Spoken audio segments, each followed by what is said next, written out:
I was playing to prove that it doesn't matter how big you are, it doesn't matter how short you are. All it matters is about how you play the game, how hard you play the game.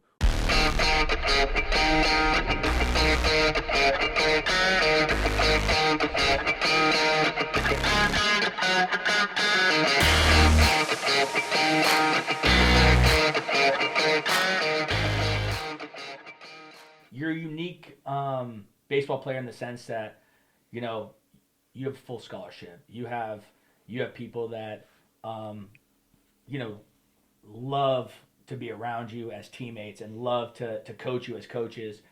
Um, how does a player, if you can, from an early age, is it reps? Is it what's the separator? Is it strength? Is it reps? I mean, you were probably one of the most highly touted 14-year-olds going into high school in the area. So Yeah. what separated you from that, 12, 13, 11, 12, 13, 14-year-old years into a high school, with Thousand Oaks that just ended up being, so dominant, you, Max Muncy, Right. and so many others. Yeah, I mean, you look at me and some other guys who are very successful, and it's really just doing that one extra thing that's going to put you ahead of the guy in front of you. And for me, what that looked like was I'd go to practice, and I'd practice for the 2 hours. We'd take ground balls, we'd hit and do whatever that was. And after, I'd go home and hit in the cage for another 2 hours. And so I knew by me doing the extra work after practice, it was putting me ahead of at least one person. It was making me better at my craft, and it was putting me in a better spot to better myself for the future. And that has taken me on to college. And even when I've been playing at Oklahoma State, we have our long practices, we have our BP, our inner squads, 6 hours, 7 hours a day. And I just feel like I didn't get enough that day. I feel like I didn't do enough. And so me and Marcus Brown, Aiden Miola, a couple of my buddies at school would go back to the field that night, and we'd take some more swings. We'd take some more ground balls. We'd do some glove work. We'd do some fielding work. We'd do some drill work. And so for me to specifically answer your question, it was doing the extra things to put me ahead of other people. I mean, for me as a baseball player, I've always been on the smaller side. I've always been 5'7", 5'8", not super strong, not super big, definitely not tall. And so I needed something that was going to put me ahead of other people. And part of that was the chip on my shoulder was that I was small. That kept me going. I was playing to prove that it doesn't matter how big you are, it doesn't matter how short you are. All it matters is about how you play the game, how hard you play the game, what you're doing and why you're doing it. And for me, was that chip was I was short, so I got to do a little bit more than other people. And so the extra reps and prioritizing the things I knew I needed to work on with my glove, with my bat, with my path, whatever it was, those were the things that put me ahead and put me in a good spot for my future. Was there something that you did entirely differently from high school? You're, like you just said, you're smaller. Some of the guys you're playing with are, well over 6 feet tall, over 200 pounds, and they're just mashing baseballs.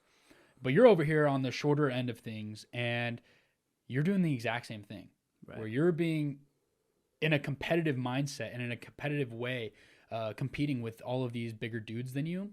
How does that work in your head where I feel like you're way more of a dog Right. than a lot of other people on the baseball field? So how can someone almost be more of a dog in their own mind where they say, like, I do not care, and I'm just going to attack this next pitch. I'm going to attack this ground ball, and I'm going to go forward with the best effort. Yeah, I mean, you kind of answered it in your own question. It's attacking that next pitch, and having that dog mindset to where the game is personal. When you're in the box, it's personal. It's me versus the pitcher. It's you versus me. I don't want you to beat me.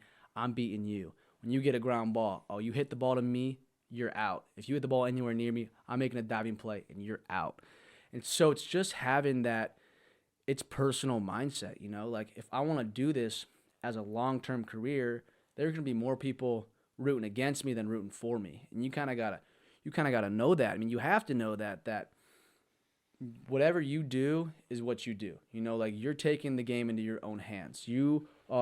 No one can do it for you. No one can do the extra reps for you. You can't hit the ball for me. You can't throw the ball for me.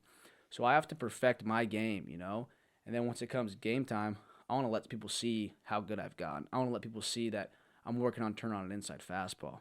And so having that chip on your shoulder, having that mindset of It's personal. You're not beating me. I'm going to beat you every damn time, which realistically, you're 3 for 10. You're not beating the dude every time. Right. But having that mindset of you can't beat me, I'm going to beat you, that's kind of been the factor that's put me a step ahead of a few of the bigger guys. I mean, you have some bigger guys who are freak athletes, and what they do is crazy, but their whole entire life, that's what they have leaned back on. They lean back on their strength, their size, their skill set.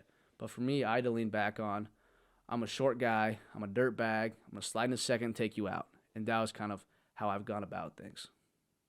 Yeah, that's awesome.